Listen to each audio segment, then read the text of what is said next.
एकनाथ शिंदेंच्या अंगावर देखील मराठ्यांनी गुलाल टाकला। जरांगे पाटलांनी एकनाथ शिंदे यांचं कौतुक देखील केलं। मराठ्यांना आरक्षण भेटलं असं सर्वांना वाटू लागलं, परंतु प्रकाश आंबेडकर बोलून गेले, जरांगे पाटील यांच्यासोबत धोका झाला आहे आणि जरांगे पाटील मुंबईला जाताना अर्ध्या रस्त्यातूनच वापस आले आणि मराठ्यांचं आरक्षण हे नुसतं स्वप्नच राहून गेलं। लोकसभेच्या वेळी भारतीय जनता पक्षाला याची किंमत देखील मोजावी लागली।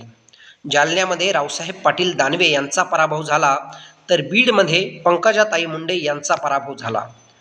दोघेही तसे मातब्बर नेते, पंकजाताई म्हणजे गोपीनाथराव मुंडे यांच्या कन्या आणि महाराष्ट्र सरकारच्या माजी मंत्री, तर केंद्रामधले रनिंग मंत्री रावसाहेब पाटील दानवे यांना कुठेतरी तुतारीचा वास येतो हे विधान भोवलं आणि मंगेश साबळे या तरुण नवख्या पोराने, ज्यांना जरांगे पाटलांचं समर्थन देखील नव्हतं, 1.5 लाख एवढं भरीव मतदान घेतलं।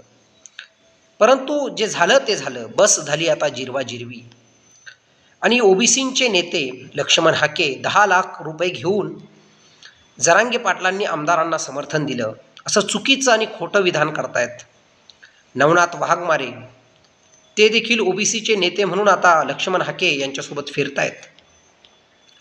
छगन भुजबळांनी तर अगदी खालच्या पातळीवर जाऊन जरांगे पाटलांवर भाष्य केलं। छगन भुजबळांना देखील येडपट म्हणून जरांगे पाटलांनी संबोधलं। जातीवाद, जातीय द्वेष, जातीय हिंसा हे सर्व काही जे झालं, खालच्या थराची भाषा सर्व विसरा। राहुल गांधींनी विधान केलं होतं की ज्या जातीची जितकी संख्या आहे त्या संख्याबळानुसार टक्केवारी ठरवून प्रत्येकाला आरक्षण द्यावं, हा एक पर्याय उपलब्ध असेल।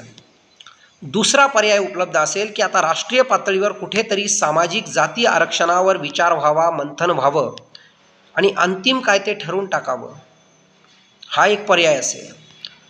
मराठ्यांना ओबीसीमध्ये घेतलं तर ओबीसीची संख्या प्रचंड वाढते, तर त्याचबरोबर ओबीसी आरक्षणाची टक्केवारी वाढवावी, 10% ओबीसी आरक्षण वाढवावं असं बच्चू कडू हे बोलले, हा एक पर्याय असेल।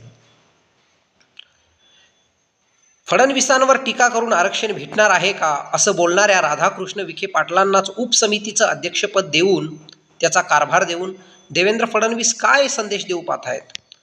सर्व विसरा आणि अभ्यासपूर्ण चर्चा करा, वायफळ गप्पा करू नका, एवढंच कुठेतरी समजणं उमजणं असेल तर काय पर्याय असू शकतात? तुम्हाला काय वाटतं?